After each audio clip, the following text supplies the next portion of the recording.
We learn complex new skills best when we do it together, sitting side by side, sharing ideas out loud, rather than trying to figure things out alone. Over the last few years, artificial intelligence has entered the workplace. Usually, it starts small. Finance buys software for their spreadsheets. Marketing buys a tool for emails. Legal finds another to read contracts. Each team buys exactly what they need for their specific daily tasks. The trouble begins when you have to bring all those isolated teams together to collaborate on a single shared project. Suddenly, you have a dozen different software systems that were never designed to speak to one another. Every individual team made a completely logical choice for their own department, but collectively, the organization has accidentally built an expensive, chaotic environment where people can no longer easily share their work. We call this software pileup tool proliferation. It happens when a company accumulates multiple different programs that essentially solve the exact same problem. This split-screen graphic shows exactly how mismatched systems create friction. On the left, a tool works perfectly with its own specific materials. On the right, that exact same tool fails entirely because the shape of the screw is different. In an office, this happens when one team's AI generates a highly structured data report, and the next team's AI simply cannot read it, without someone spending hours manually retyping the information. Now, imagine a company paying for 8 slightly different versions of that drill. The licensing costs multiply quickly. Worse, an invisible wall forms between coworkers. If a person in marketing runs into a technical glitch, the person in finance can't help them because they use completely different software.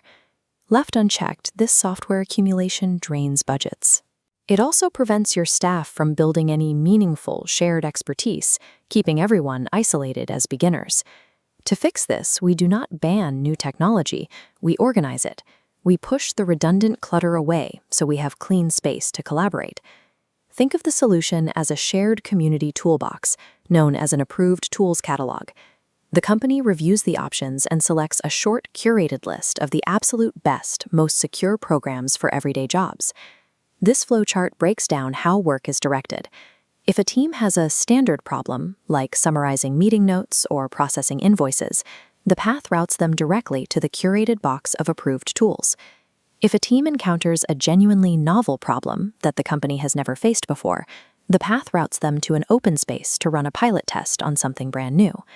By making these rules clear and visible, employees stop wasting time researching vendors or filling out lengthy security forms. They grab an approved tool and get right to work. When an entire company agrees to use the same core software, the office culture shifts. Frustration turns into a sense of shared learning. This naturally leads to working groups.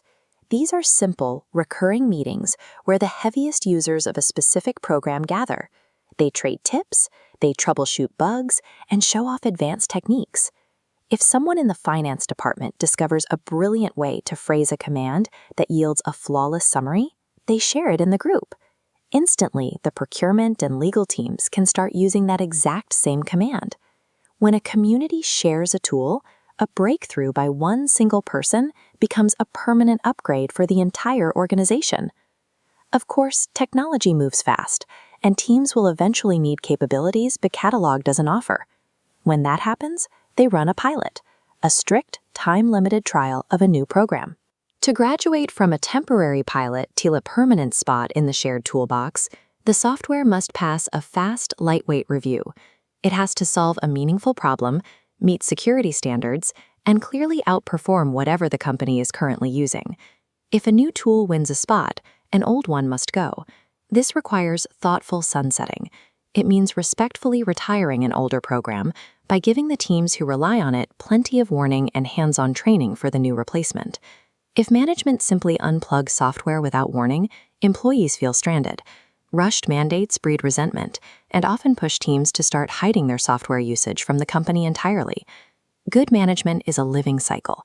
You test the new, you promote the winners, and you gently box up the old. Structured control and creative flexibility balance each other out perfectly. Ultimately, you end up with a clean, cohesive environment. The focus moves away from managing dozens of overlapping subscriptions and returns entirely to the actual work. Trimming down the software options doesn't stifle creativity, It forces people to stop endlessly dabbling on the surface of 8 different programs. When you commit heavily to a single tool, you invest the time to customize it deeply. You learn its quirks, you build complex templates. A heavily customized standard tool performs significantly better than a flashy new tool used straight out of the box. Getting organized saves licensing fees, certainly, but the true reward is unity. The entire company builds sophisticated habits together instead of staying stuck in disconnected silos. By curating our shared toolbox, we make room for everyone to learn side by side. Come pull up a chair and let's start building together.